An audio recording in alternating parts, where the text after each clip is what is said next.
Good morning students. कल हमने पढ़ा था कि धातुएं जल के साथ किस प्रकार से अभिक्रिया करती है, यानी कुछ धातुएं ठंडे जल के साथ अभिक्रिया करती हैं, कुछ धातुएं गर्म जल के साथ अभिक्रिया करती हैं और कुछ धातुएं ऐसी हैं जो ना तो ठंडे जल के साथ अभिक्रिया करती हैं ना ही गर्म जल के साथ अभिक्रिया करती है, लेकिन भाप के साथ अभिक्रिया कर जाती है। ठीक है, तो आज हम इसी कड़ी में आगे बढ़ने वाले हैं। क्या होता है जब धातुएं अम्लों के साथ अभिक्रिया करती हैं? जब धातुएं अम्लों से अभिक्रिया करेगी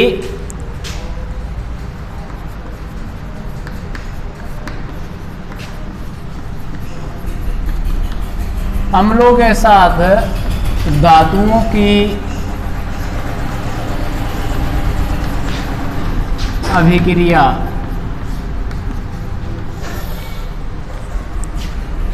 देखो, तो दूसरे चैप्टर में आप लोगों ने ये पढ़ा था कि धातु जब कभी अम्ल के साथ अभिक्रिया करती है तो लवण बनता है और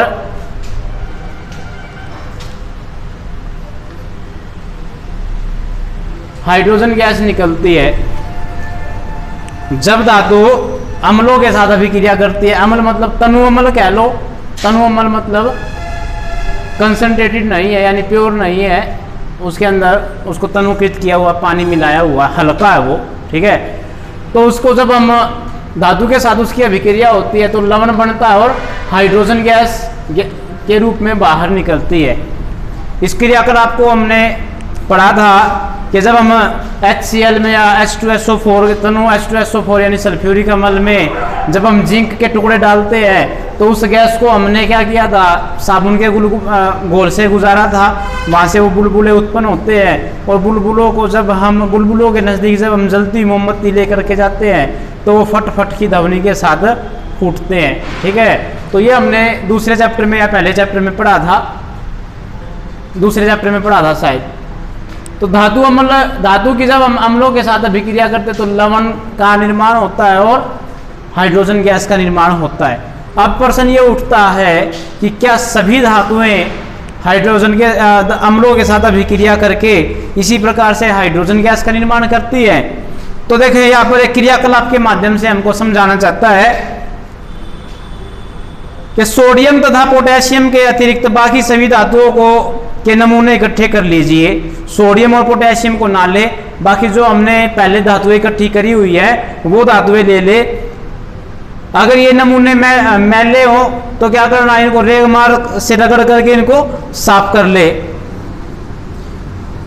अब प्रश्न ये उठ सकता है आपके माइंड में कि सोडियम और पोटेशियम को लेने से क्यों मना कर दिया?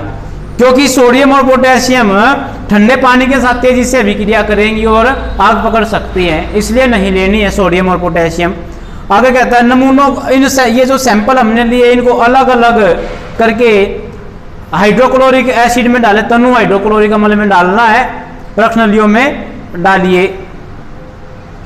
थर्मामीटर को प्रश्नलियों के ऊपर लटका दे ताकि उसका बल्ब अम्ल में डूब जाए और बुलबुले बनने की हमने जो ये चेक करना कि उस तनु सल्फ्यूरिक अम्ल में बुलबुले किस स्पीड से बन रहे हैं, क्या सभी में एक ही स्पीड से बन रहे हैं या अलग अलग स्पीड से बन रहे हैं। ठीक है, अब हमने जो उसके अंदर थर्मामीटर लटकाया है प्रश्नलियों के अंदर, वो क्यों लटकाया है? ताकि हम ये चेक कर सके कि कौन सी धातु जब अम्ल के साथ अभिक्रिया करती है तो कौन सी धातु में सबसे ज़्यादा गर्मी उत्पन्न होती है और कौन सी में सबसे कम गर्मी उत्पन्न होती है। ठीक है, कहता है कौन सी धातु तनु हाइड्रोक्लोरिक अम्ल के साथ तेजी से अभिक्रिया करती है? आपने किस धातु के साथ सबसे अधिक ताप रिकॉर्ड किया? तनु अम्ल के साथ अभिक्रियाशीलता के आधार पर धातुओं को अवरोही क्रम में व्यवस्थित कीजिए।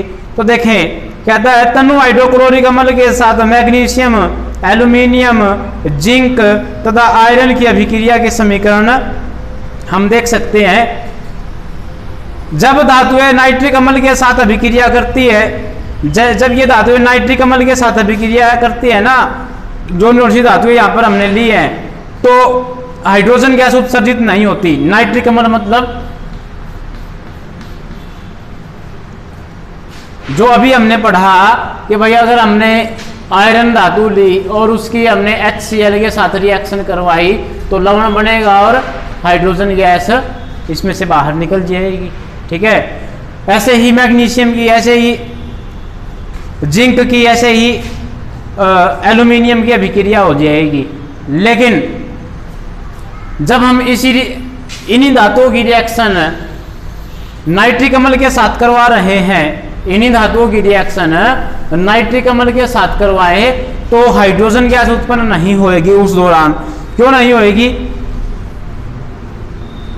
कहता है क्योंकि नाइट्रिक अम्ल एक प्रबल ऑक्सीकारक है, यानी इसमें से जो ऑक्सीजन है अब वो रिएक्शन कर जाएगी दूसरे पदार्थ के साथ जो लिया गया, इसमें एक प्रबल ऑक्सीकारक होता है जो उत्पन्न H2 को यानी हाइड्रोजन को ऑक्सीकृत करके जल में परिवर्तित कर देता है एवं स्वयं नाइट्रोजन के किसी ऑक्साइड यानी खुद नाइट्रोजन के किसी भी ऑक्साइड में कन्वर्ट हो जाता है, या तो N2O में या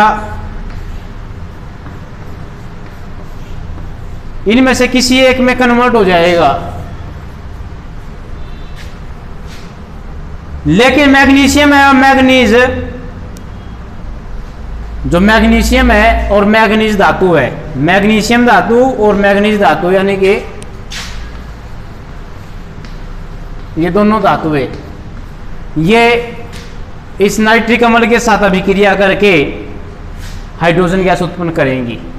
ठीक है, तो अभी ये कहता है कि उसने पूछा था हमसे कि किस में बुलबुले बनने की दर सबसे ज्यादा है, तो बुलबुले बनने की दर मैग्नीशियम के साथ सबसे अधिक होती है। सबसे ज्यादा मैग्नीशियम की दर, सबसे ज्यादा हाइड्रोजन गैस किसमें उत्पन्न होगी? मैग्नीशियम में। ठीक है, तो मैग्नीशियम के साथ रिएक्शन करने पर सबसे ज्यादा बुलबुले उत्पन्न हो रहे हैं, सबसे ज्यादा हाइड्रोजन गैस उत्पन्न हो रही है। तो सक्रियता, तो इसमें जो रिएक्शन होने की दर है वो सबसे पहले आ जाएगी मैग्नीशियम में, उसके बाद आ जाएगी आपके पास एल्यूमिनियम, फिर जिंक, और उसके बाद कौन सा बच गया आपके पास? आयरन। तो सबसे ज्यादा मैग्नीशियम के साथ रिएक्शन करेगा अम्ल, उससे कम मात्रा में एल्यूमिनियम के साथ रिएक्शन करेगा, उससे कम मात्रा में जिंक के साथ, और उससे कम मात्रा में आयरन के साथ, यानी धीरे धीरे रिएक्शन करेगा। सबसे ज़्यादा स्पीड से इसमें करेगा, उससे कम स्पीड से इसमें, इससे कम स्पीड में जिंक में, उससे कम स्पीड में आयरन में। तो कॉपर की स्थिति में ना तो बुलबुले बनते हैं, कॉपर मतलब तांबा, तांबे के साथ रिएक्शन करने पर ना तो बुलबुले बनते हैं और ना ही गर्मी उत्पन्न होती है। इससे पता चलता है कि कॉपर तनु HCl यानी हाइड्रोक्लोरिक अम्ल के साथ अभिक्रिया नहीं करता। जो कॉपर धातु है हमारा, जो तांबा धातु है, वो हाइड्रोक्लोरिक अम्ल के साथ रिएक्शन नहीं करेगा, कोई रिएक्शन नहीं होएगी। ठीक है, कॉपर धातु हाइड्रोक्लोरिक अम्ल के साथ रिएक्शन नहीं करेगी। अब इसमें ये टॉपिक लिखा हुआ है, क्या आप जानते हैं? नीचे लिखा हुआ है एक्वा रीजिया।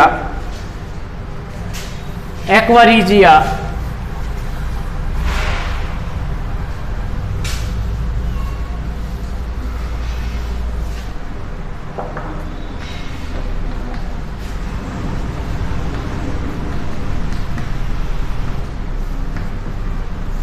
ये एक्वा रीजिया क्या है?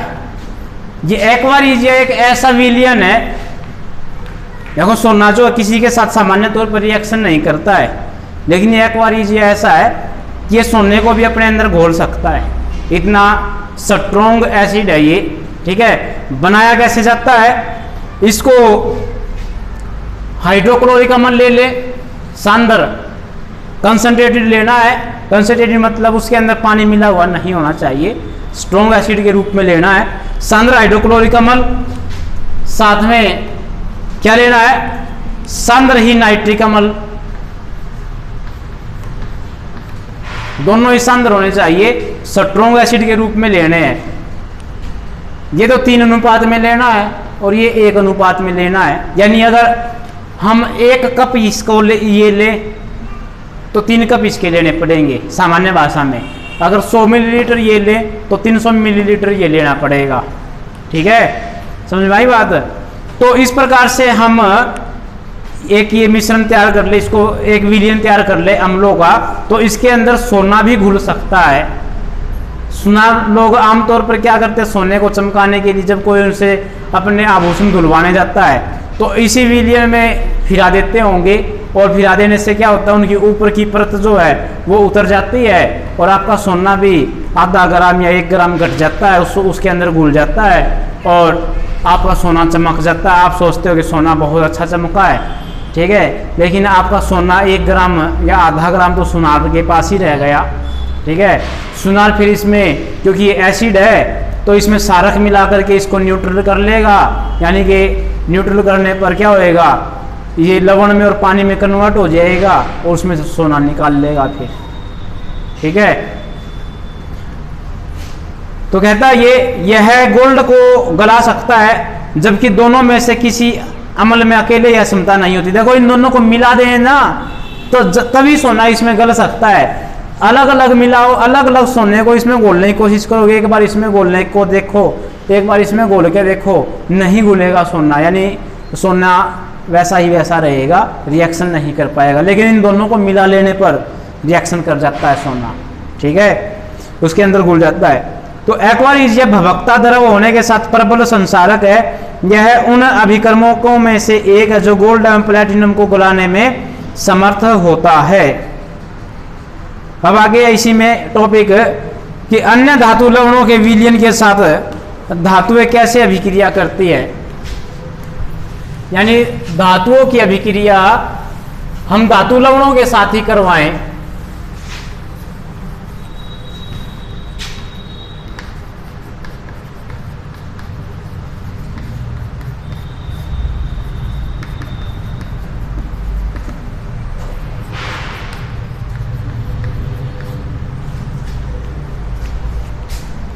धातु लवणों की अभिक्रिया धातु लवणों के साथ ही करवाए तो क्या होएगा। अब धातु लवण जैसे भाई मैंने ले लिया, एक तो मैंने ले लिया एल्यूमिनियम क्लोराइड और एक मैंने लिया हुआ है मान ले आयरन, ठीक है। तो किस प्रकार से रिएक्शन करेगा वो, क्योंकि एक तो हो गया धातु, आयरन धातु है और एल्यूमिनियम क्लोराइड क्या है, एल्यूमिनियम क्लोराइड धातु लवण है, ठीक है।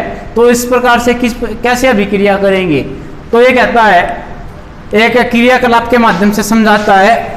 कहता है कॉपर का एक स्वच्छ तार ले ले, एक आयरन की कील ले ले, ठीक है। कॉपर के तार को प्रखनली में रखे आयरन सल्फेट के विलयन में तथा आयरन की कील को दूसरी प्रखनली में रखे कॉपर सल्फेट के विलयन में डालिए। यानी हमारे पास अगर एक कॉपर की तार है, एक हमारे पास ये बीकर है या प्रखनली ले लो, कॉपर की तार को प्रखनली में रखे आयरन सल्फेट, ये तो आयरन सल्फेट का विलयन है,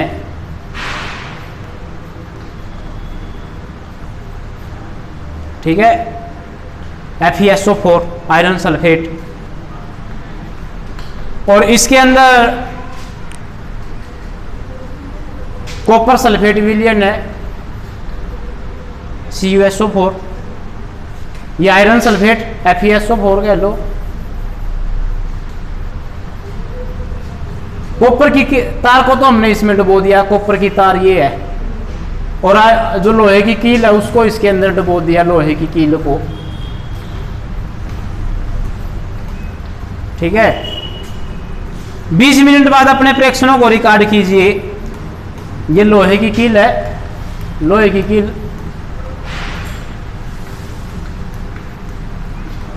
और ये तांबे का तार।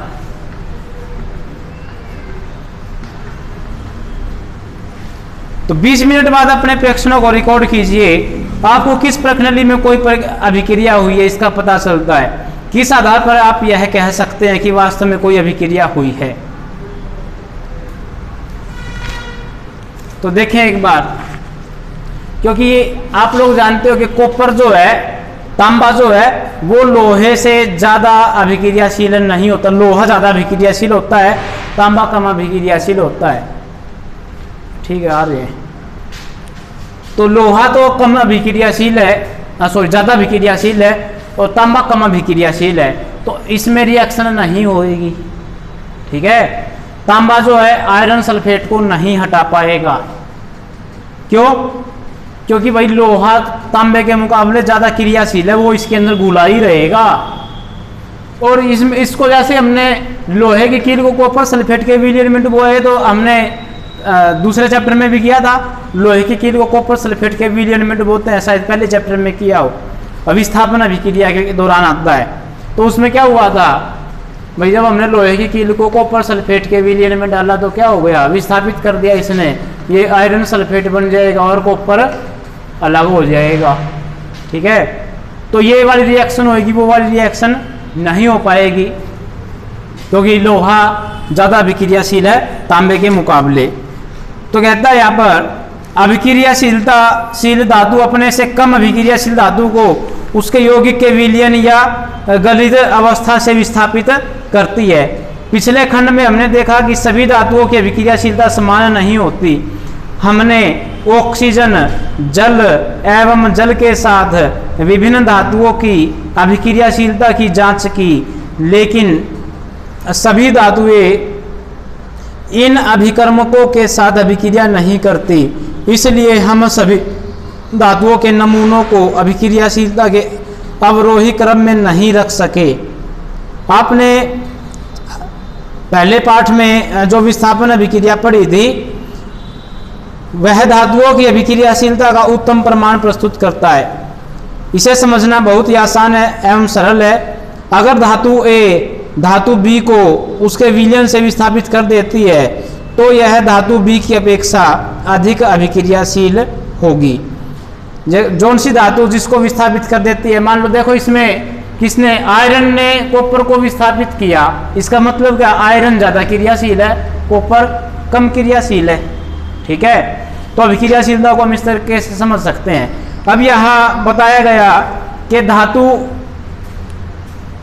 धातु की जब अभिक्रिया करवाते हैं धातु लवणों के साथ, तो क्या होता है, पहली धातु यानी धातु ए की रिएक्शन अगर हम करवाएं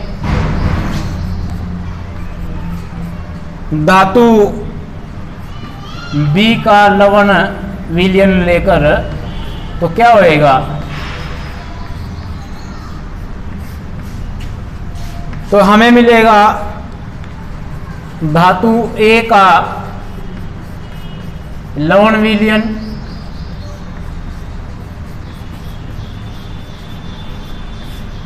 जमा धातु बी।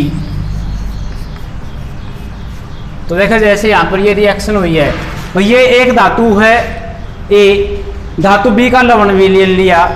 अगर ये वाली ज़्यादा क्रियाशील है तो क्या होएगा, ये धातु बी को हटा देगी, यहाँ क्या बन जाएगा, धातु बी ए का लवण विलयन। देखो यहाँ पर धातु ए का लवण विलयन, धातु बी अलग हो गई है, ये उदाहरण रहा है इसका। ये धातु ए है और ये धातु बी का लवण विलयन है, ये ज़्यादा क्रियाशील थी तो इसने इसको हटा दिया, तो क्या बन गया, धातु ए का लवण विलयन जमा धातु बी। ठीक है, तो इस प्रकार से हम इसको समझ सकते हैं। अब आगे है सक्रियता श्रेणी। तो सक्रियता श्रेणी क्या है, तो सक्रियता श्रेणी है हमारे पास जब हम धातुओं को उनकी अभिक्रियाशीलता के आधार पर हम एक क्रम में रख दें, एक श्रेणी में क्रमबद्ध तरीके से रख दें कि सबसे पहले सबसे ज़्यादा रिएक्शन कौन सी करेगी, तो उसको कहेंगे हम सक्रियता श्रेणी। यहाँ आप देख सकते हो सबसे सक्रियता श्रेणी में सबसे ऊपर कौन सी धातुएं हैं, वो सबसे ऊपर है पोटेशियम, फिर है सोडियम, यानी ये सबसे अधिक अभिक्रियाशील है। पोटेशियम सबसे अधिक अभिक्रियाशील, फिर सोडियम है, फिर कैल्शियम है, फिर मैग्नीशियम, यानी कम होती जा रही है, नीचे आते जा रही तो कम होती जा रही है। Aluminium, zinc, iron, lead, copper, mercury, silver, gold. तो सोना सबसे कम अभिक्रियाशील धातु है। ठीक है, तो ये है अभिक्रियाशीलता की को हमने सक्रियता श्रेणी में रखा है। तो ये टॉपिक यहीं कंप्लीट हो जाता है। आगे हम कल पढ़ेंगे धातु एवं अधातुएं कैसे अभिक्रिया करती है, एक दूसरे से किस प्रकार से अभिक्रिया करती है, इसके बारे में हम कल पढ़ते हैं।